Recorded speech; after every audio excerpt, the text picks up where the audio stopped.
جو بہت ہی زیادہ اہمیت کا حامل ہے، اور اس فیصلے کو آپ موجودہ پرسپیکٹو سے کسی بھی طور سے الگ کر کے نہیں دیکھ سکتے۔ سپریم کورٹ آف پاکستان کا فیصلہ اپنی جگہ پر موجود ہے اور اس فیصلے کو کوئی اپنی جگہ سے اب ہلا نہیں سکتا۔ البتہ جو ہماری پولیٹیکل لیڈرشپ ہے وہاں پر جو ریزالو ہے وہ تھوڑا سا شیٹر تھا، اور اگر آپ دیکھیں تو ہماری جو پولیٹیکل لیڈرشپ ہے جس میں آصف علی زرداری صاحب ہیں، نواز شریف صاحب ہیں، مولانا فضل الرحمان صاحب ہیں، ایم ولی خان صاحب ہیں، اور اس طرح کی دیگر سرکردہ شخصیات، وہ اپنی گفتگو سے اس بات کا تاثر دینے کی کوشش کر رہی تھی کہ انتخابات تھوڑے سے آگے پیچھے ہو سکتے ہیں۔ مسلم لیگ نون کے امیر مقام آصف علی زرداری صاحب اور مولانا فضل الرحمان صاحب تو اس حوالے سے آن ریکارڈ ہیں۔ البتہ اس سارے کھیل کے اندر ایک ٹرن آیا تھا، اور وہ ٹرن بہت ہی زیادہ ہنگامہ خیز تھا۔ ٹرن یہ تھا کہ عمران خان صاحب کے ساتھ ملاقات کے بعد عمران خان کی ہمشیرہ محترمہ علیمہ خان صاحبہ کی طرف سے یہ اعلان کیا گیا کہ وہ امریکہ میں ڈونلڈ لو کے خلاف کیس کرنے جا رہی ہیں، اور برطانیہ میں عمران خان کے صاحبزادے قاسم خان اور سلیمان خان وہ بھی ڈونلڈ لو کے خلاف مقدمہ کرنے جا رہے ہیں، اور وہ یہ کہیں گے کہ جناب امریکہ پاکستان کے معاملات کے اندر مداخلت کر رہی ہے، اس کے لیے کسی اور طرح کی بھی لیگل گراؤنڈز کو وہ کیا جا رہا ہے طے۔ اب یہ خبر آئی ہے کہ قاسم خان اور سلیمان خان دونوں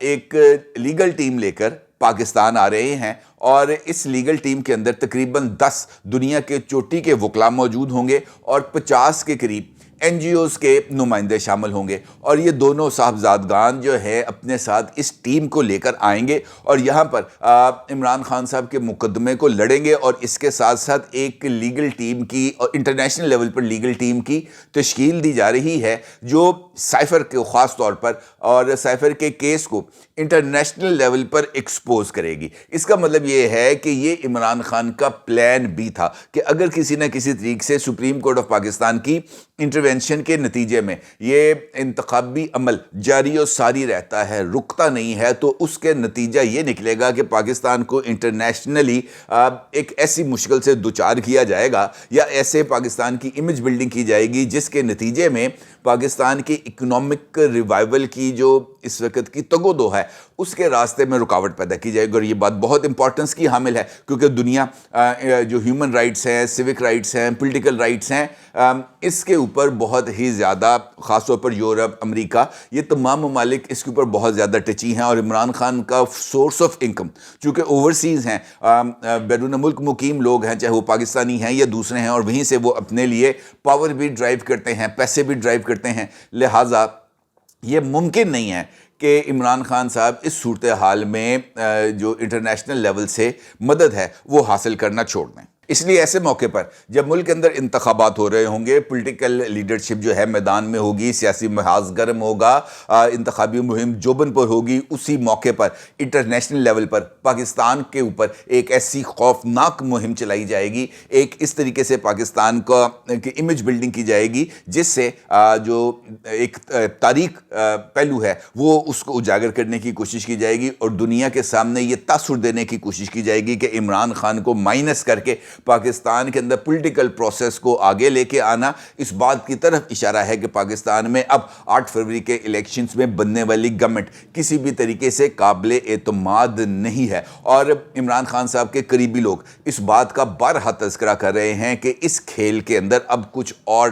جو فریق ہیں وہ شامل کیے جائیں گے، اور پھر انٹرنیشنل لیول پر جس طریقے سے ایک کیمپین چلائی جائے گی اس کا کوئی نہ کوئی نتیجہ تو یقین طور پر نکلے گا، کیونکہ انٹرنیشنل لیول پر خاص طور پر پاکستان تحریک انصاف سے وابستہ جو شخصیات ہیں وہ بھی اس میں بہت ہی زیادہ سرگرم ہیں۔ جمائمہ کی فیملی بہت زیادہ سرگرم ہے، شاہین صاحبائی ہے، عادل راجہ ہے، معین پیرزادہ ہے، وجاہت اس خان ہے، بلکہ مجھے یاد آیا وجاہت اس خان صاحب نے تو ڈاکٹر عائشہ صدیقہ آغا کے ساتھ ایک ویلاگ بھی کیا ہے، اور عاصم منیر صاحب کا جو دورہ امریکہ ہے اس کے اثرات کو زائل کرنے کی کوشش کی ہے، یہ کہتے ہوئے کہ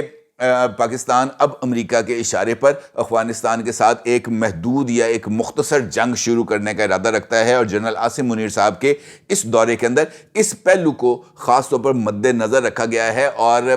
یہ جو اس وقت جو ان کی ملاقاتیں ہیں وہ بنیادی طور پر افغانستان پہ محدود فوجی کارروائیوں کے لیے ٹائم فریمز یا آبجیکٹیوز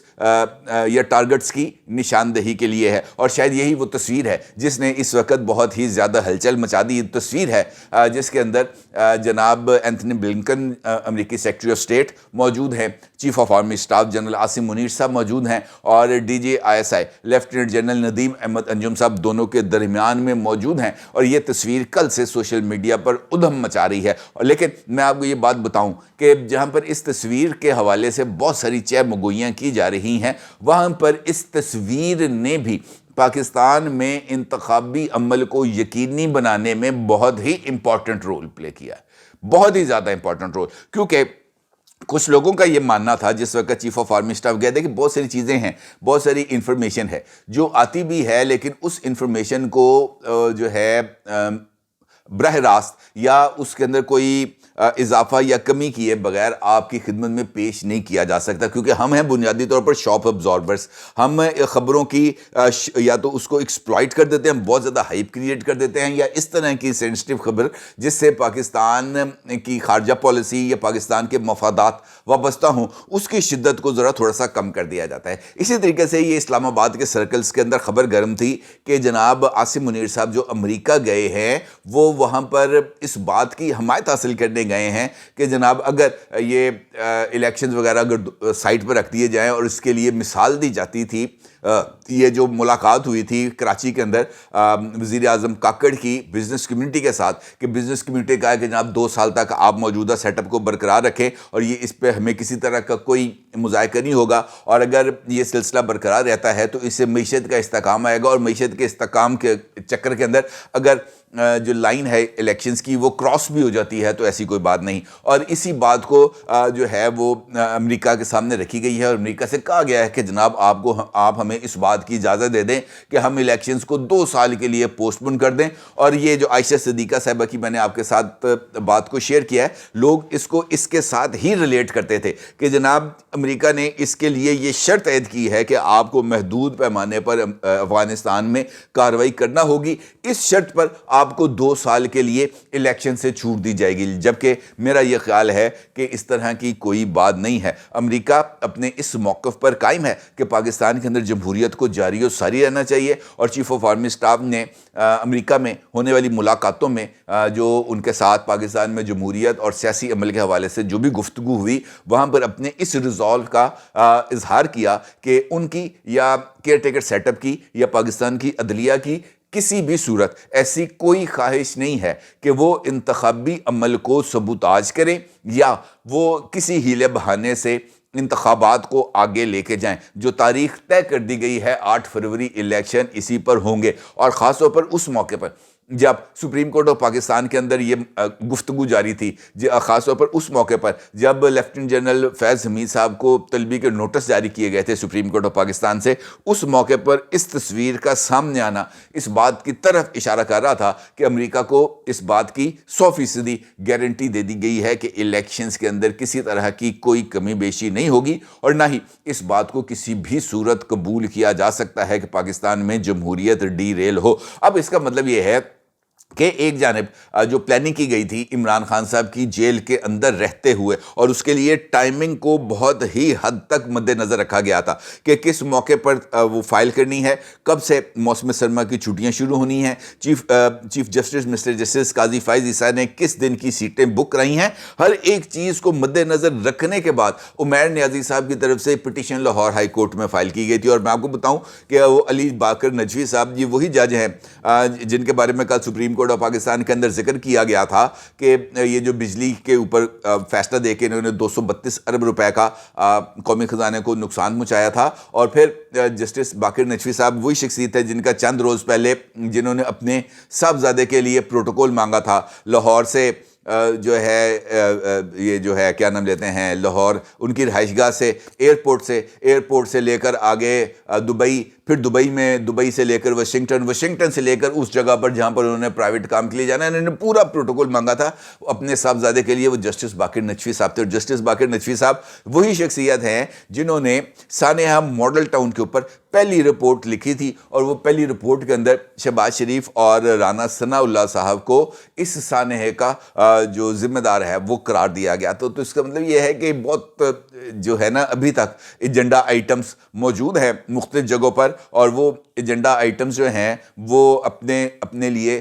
یا اپنے پروجیکٹ کے لیے کسی نہ کسی طریقے سے کوئی نہ کوئی رول پلے کرتے رہتے ہیں. اور اب دیکھنا یہ ہے جناب جو اصل صورتحال ہے میرے خیال میں اہم چیز یہ ہے کہ اب الیکشن آ گیا، شیڈول اناؤنس کر دیا گیا. اب وہ پی ٹی آئی کی طرف سے یہ اعلان کیا گیا تھا کہ جیسے ہی الیکشن شیڈول کی اناؤنسمنٹ ہوگی روپوش قائدین منظر عام پر آئیں گے. اب دیکھنا یہ ہے کہ وہ اس کے لیے ایسی کون سی تقریب کا کب بندوبست کیا جاتا ہے جس میں یہ روپوشی ختم کر کے لیڈر باہر آئیں گے، کیونکہ اسی وقت ہی میرا خیال ہے کہ اصل کھیل بھی شروع ہوگا. اپنی رائے کو ضرور اظہار کیجیے گا. آپ کا بہت شکریہ. اللہ حافظ.